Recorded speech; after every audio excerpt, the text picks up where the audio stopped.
আসসালামু আলাইকুম স্টুডেন্টস, আজি আমি ক্লাস 10 ম্যাথ চ্যাপ্টার নাম্বার 5 সমান্তর প্রগতি এরিথমেটিক প্রোগ্রেশন। তো স্টুডেন্টস এই ভিডিওর আগতে আমি কি অনুশীলনী 5.3 এর 15 নম্বৰ কোশ্চেন আৰু 16 নম্বৰ কোশ্চেন দুটা সমাধান কৰিছো। আজি আমি তোমালোকক এই ভিডিওত কি 17 আৰু 18 নম্বৰ কোশ্চেন দুটা সমাধান কৰি দিম। চাবা কোশ্চেন নম্বৰ 17 কি কৰি চাবা, এখন বিদ্যালয়ৰ ছাত্ৰ ছাত্ৰীসকলে বায়ু প্ৰদূষণ ৰোধৰ উদ্দেশ্যে বিদ্যালয়ৰ চৌপাশে বৃক্ষৰোপণ কৰিবলৈ মনস্থ কৰিলে। মানে বায়ু প্ৰদূষণ কি ৰোধ কৰিবলৈ কি বিদ্যালয়ৰ চাৰিওফালে কি গছ ৰোপণ কৰিব, সেইটো কি মনস্থ কৰিছে।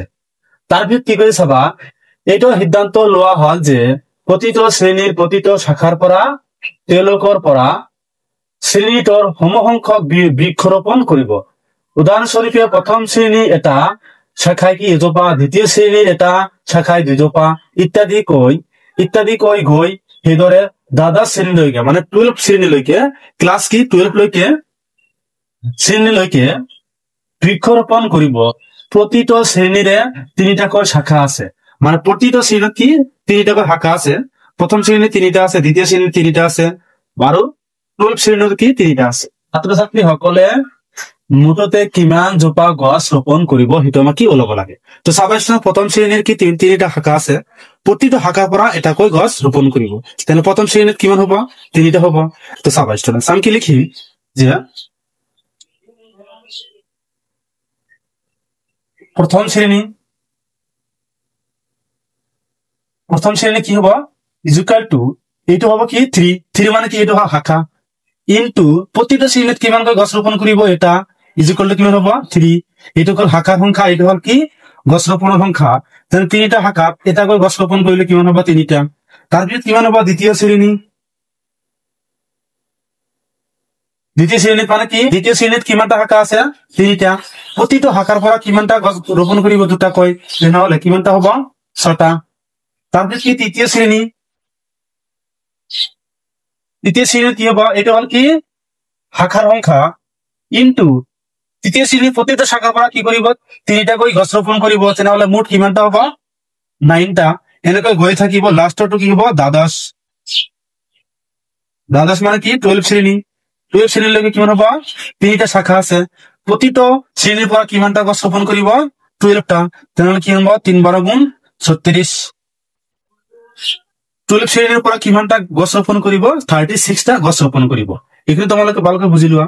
তাৰপিছত আমি কি কৰিম চাবা, আমি এইটো প্ৰথম পদ ধৰিম, এইটো দ্বিতীয় পদ, এইটো তৃতীয় পদ, এনেকৈ লাষ্টৰ পদটো কিমান দি আছে 36।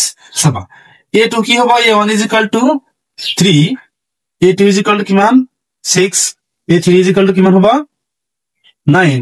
এনেকৈ গৈ থাকিব, লাষ্টৰ পদটো আমাক কিমান দি আছে মানে দ্বাদশ মানে 12 পদটো কিমান দি আছে 36। চাবা ইয়াত প্ৰথম পদ আমাক দি আছে 3, আমি ডি উলিয়াম সাধাৰণ অন্তৰ। ডি মানে আমি কি দ্বিতীয় পদৰ পৰা প্ৰথম পদ মাইনাস কৰিম, দ্বিতীয় পদ কিমান আছে 6, 6 ৰ পৰা 3 মাইনাস কৰিলে কিমান হব 3 is equal two 3। a12 is equal two কিমান দি আছে 36, আৰু a12 টো হল কি এনৰ সংখ্যা পদৰ সংখ্যা 12। তো চাবা আমি এ জানো, ডি জানো, এ এন জানো, অন্তিম পদ জানো আৰু এন জানো, তেনেহলে আমি কি নাজানো এস নাজানো, যোগফল নাজানো, সেইটো আমি এতিয়া উলিয়াম। তো চাবা এইখিনি তোমালোকে তুলি লোৱা। কোশ্চেন যেটা আমি কি যোগফল উলিয়াম, যোগফল এস এন ইজ ইকুয়াল টু আমি কিমান জানো n divide by 2 into a plus a n। এটা আমি কি ব্যবহার করিম কারণ a n টো আমাকে কি দিয়ে আছে ইজ ইকুয়াল টু n আমি কিমান জানো 12 is equal to 12 divide by 2 into a মানে আমি কিমান জানো 3 প্লাস a n আমি কিমান জানো 36। 2 রে 12 ডিভাইড করলে কিমান হব 6 ইনটু 36 এর লগত 3 যোগ করলে কিমান হব 39। 39 এর লগত 6 পূরণ করে দিয়া 6 9 গুণ আমি কিমান জানো 54 4 হাত থাকে 5, 3 6 গুণ 18 পাশে কিমান হব 23। তো প্রথম শ্রেণীর পৰা 12 শ্ৰেণীলৈকে কিমানটা গছ ৰোপণ কৰিব 234টা গছ ৰোপণ কৰিব। তো লাস্টে তোমালোকে লিখি দিবা যে থেকে প্ৰথম শ্ৰেণীৰ পৰা কি দ্বাদশ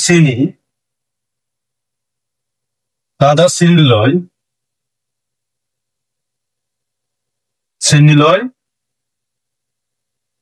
মুঠতে কিমান 234টা গছ ৰোপণ কৰিব।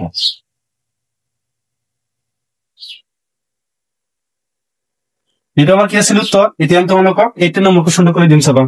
তো চাবা স্টুডেন্ট, এতিয়া আমি তোমালোকক 18 নম্বৰ কোশ্চেনটো সমাধান কৰি দিম। 18 নম্বৰ কোশ্চেনটো কি কৰি চাবা, চিত্ৰ 5.4 দেখুৱাৰ দৰে 0.5 সেন্টিমিটাৰ, 1.0 সেন্টিমিটাৰ, 1.5 সেন্টিমিটাৰ, 2.0 সেন্টিমিটাৰ ব্যাসাৰ্ধৰ আনুক্ৰমিকভাৱে থকা কিছুমান অৰ্ধবৃত্তৰ দ্বাৰা এটি কুণ্ডলী সজোৱা হল। এই অৰ্ধবৃত্তবোৰৰ কেন্দ্ৰ এ আৰম্ভ, অৰ্ধবৃত্তটো কৰ পৰা আৰম্ভ হৈছে, কেন্দ্ৰ এৰ পৰা আৰম্ভ হৈছে। ই এটাৰ পিছত এটাকৈ ক্ৰমে এ বি কৈ আছে 13টা একাধিক ক্ৰমে থকা অৰ্ধবৃত্তৰ দ্বাৰা গঠিত এনে এটা কুণ্ডলীৰ মুঠ দৈৰ্ঘ্য উলিয়া। তো আমাক কি সেই কুণ্ডলীটোত কিমানটা অৰ্ধবৃত্ত দিয়া আছে, 13টা। তো পুৰা 13টা কি অৰ্ধবৃত্তৰ আমাৰ কি দৈৰ্ঘ্য উলিয়াব কৈছে। দিয়া আছে কি পাই আমাক কিমান দিয়া আছে 22/7। আৰু ইংগিত কি দিয়া আছে চাবা, যে আনুক্ৰমিকভাৱে থকা অৰ্ধবৃত্তসমূহৰ দৈৰ্ঘ্য কিমান আছে, L1, L2, L3, L4 ... আৰু সিহঁতৰ কেন্দ্ৰ ক্ৰমে এ বি, তাৰপিছত কি হ'ব এ বি, তাৰপিছত কিমান হ'ব এ বি এনেকৈ গৈ থাকিব। কিমানটা গৈ থাকিব, 13টা দি আছে। যিহেতু আমাক কুণ্ডলীটোত অৰ্ধবৃত্ত কিমানটা দি আছে, 13টা। সেই 13টাৰ কি আমি কেন্দ্ৰ এ বি এনেকৈ গৈ থাকিব। চাবা ষ্টুডেন্ট, আমি চিত্ৰ আঁকি তোমালোকক দেখুৱাই দিম। তো চাবা ষ্টুডেন্ট, তো এইটো হল আমাৰ কি কেন্দ্ৰ, ইয়াৰ পৰা কি এটা অৰ্ধবৃত্ত হৈছে, তাৰপিছত কি আৰু এটা অৰ্ধবৃত্ত হল, এনেকৈ গৈ আছে। কিমানটা দি আছে, 13টা দি আছে, এনেকৈ গৈ থাকিব। এটা হল এ, তাৰপিছত কি হল বি। বৃত্তটোৰ কি প্ৰথম বৃত্তৰ কেন্দ্ৰ কি জানো আমি এ, তাৰপিছত বৃত্তটো আমি কি জানো বি। তো প্ৰথম অৰ্ধবৃত্তটো এটা আমি কি দৈৰ্ঘ্য আমি কিমান জানো L1, দি আছে কি L2, এটা আমাক কিমান দি আছে L3, তাৰপিছত লাষ্টটো আমাক কিমান দি আছে L4। তো চাবা ষ্টুডেন্ট, এতিয়া আমি এটা সমাধান কৰিম সলিউশন। যে প্রথম বৃত্তর ব্যাসার্ধ আমার কিমান দিয়ে আছে 0.5 মানে R1, আর আমার কিমান দিয়ে 0.5, R2 আমার কিমান দিয়ে আছে 1.0, এটা সকলোবোৰ কি সেন্টিমিটার দিয়ে আছে। তৃতীয় অর্ধবৃত্তর আমাক ব্যাসার্ধ কিমান দিয়ে আছে 1.5 এনেকৈ গৈ আছে। তো চাবা আমি কি সম্পূর্ণ বৃত্তর পরিসীমা কিমান জানো 2πr। তো এটা আধা মানে আমি কি কৰিম 2 ৰে ডিভাইড কৰিম, 2 ৰে ডিভাইড কৰিলে কিমান হ'ব পাই আর। অর্ধবৃত্তর দৈর্ঘ্য কিমান হ'ব পাই ইনটু আর। তো সাবস্টেন্স নাম কি আমি জানো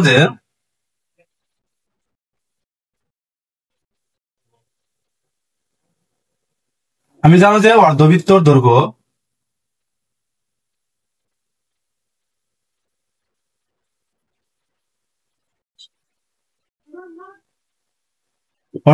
আমি কি জানো পাই ইনটু বৃত্তর ব্যাসার্ধ মানে আর। তো সাবস্টেন্স নাম কি প্রথম বৃত্তটার দৈর্ঘ্য কিমান দিয়েছে L1, L1 টা উলিয়াম, L1 is equal to পাই ইনটু R1, পাই ইনটু R1 আমি কিমান জানো 0.5। সাবস্টেন্স 0.5 আমি কিমান জানো 1/2 মানে আধা, পাই ইনটু কিমান হ'ব 1/2। তো 1/2 লগত পাই পূৰণ কৰিলে কিমান হ'ব পাই ডিভাইড বাই 2 হ'ব। তাৰপিছত কি L2 টো উলিয়াম, পাই ইনটু কিমান হ'ব R2 is equal to পাই ইনটু R2 আমি কিমান জানো 0.1 মানে কি 1 is equal to কিমান হ'ব পাই। তাৰপিছত কি L3 কিমান হ'ব, L3 is equal to কিমান হ'ব পাই ইনটু R3, পাই মানে পাই ইনটু R3 আমি কিমান জানো 1.5, কিমান জানো 1.5 আমি কিমান লিখিব পাৰো পাই ইনটু 3/2 লিখিব পাৰো আমি। এটা পূৰণ কৰিলে কিমান হ'ব 3 পাই ডিভাইড বাই 2 এনেকৈ গৈ আছে।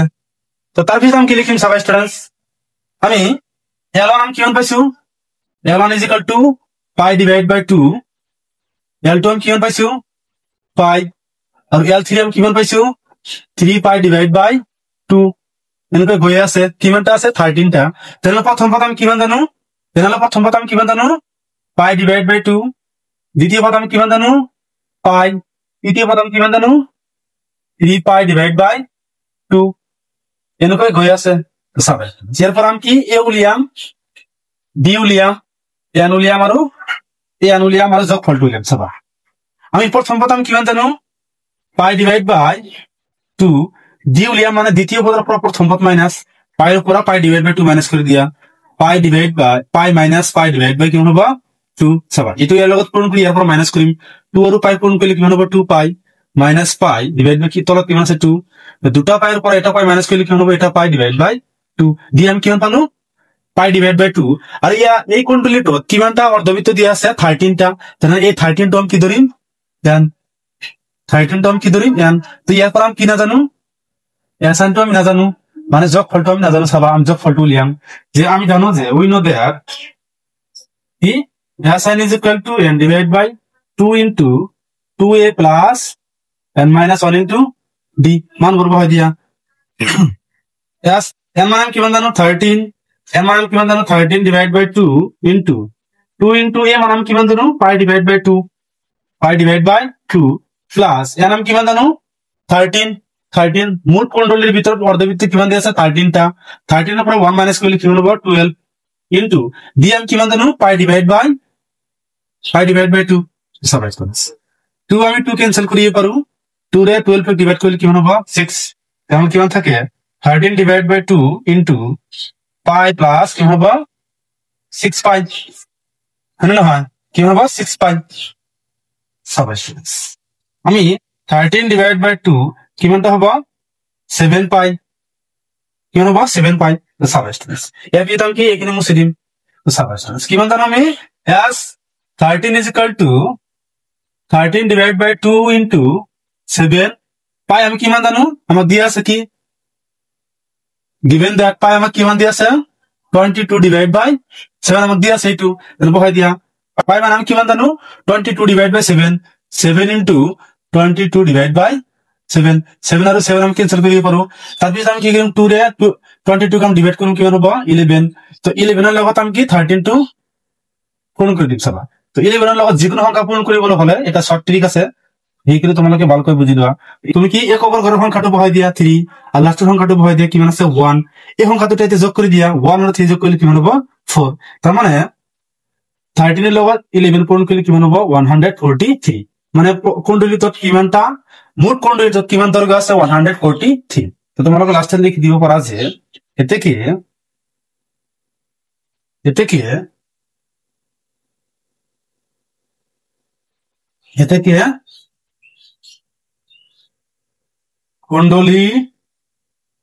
কুণ্ডলীৰ মোট দৈৰ্ঘ্য কিমান হ'ব 143 এটা আমাৰ কি হ'ব 18 নম্বৰৰ কি আনসাৰ এলাকি কৰিবলগীয়া আছিল স্টুডেন্টস থ্যাংক ইউ স্টুডেন্টস ভিডিওটো ভাল লাগিলে চ্যানেলটো সাবস্ক্ৰাইব কৰি দিবা থ্যাংক ইউ